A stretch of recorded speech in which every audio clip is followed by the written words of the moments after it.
ਤੇ ਲਓ ਵੀਰਾ माशाअल्लाह जी बड़े दोस्तों की फरमाइश आई कि फौजी ਵੀਰਾ ਉਹ नस्ल लियाओ ਜਿਹੜੀ ਪਹਿਲੇ ਸੂਏ 'ਚ 3-3 ਬੱਚੇ ਦਿੰਦੀ है। माशाअल्लाह ਇਹ नस्ल ही ने मेरा ਵੀਰਾ 2-2 3-3 बच्चे देंदी है पहले सूए दे विच ही ने भाई। और जनाब इस टाइम 1.5 महीने की गब्बड़ पार्टी ने माशाअल्लाह गारंटी शुदा मेरा ਵੀਰਾ और खूबसूरत माशाअल्लाह चीज़ ही ने। हाइट इन्हां दी बराबर जी होंदी, इतनी ज़्यादा नहीं होंदी। ते लो ਵੀਰਾ ਇਹ नस्ल होंदी ने जिहड़ी 3-3 बच्चे देंदी पहले सूए 2-2 तो इंशाअल्लाह अल्लाह दे फजल करम नाल क्लीयर गल है भाई।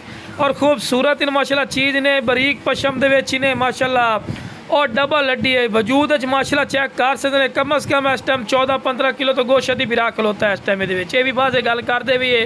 और डिमांड ही मुनासिब उसी वाइट अख दे ने ते मोनी पाठी ने माशाअल्लाह मूँह 4 दांदी ने पई। और पहले सूए दे माशाअल्लाह वाना चड्डा बना रही ने मोटी थड़ियां दे विच ही ने ते चंगा चड्डा बनाई सी। ये वाजे गल करते भी है इस गल का। जो शिकारी बंदा उन्होंने बड़ा पता है कि मोटी थड़ियां दे विच चंगा चड्डा गढ़वा बनाई सी टैट करके।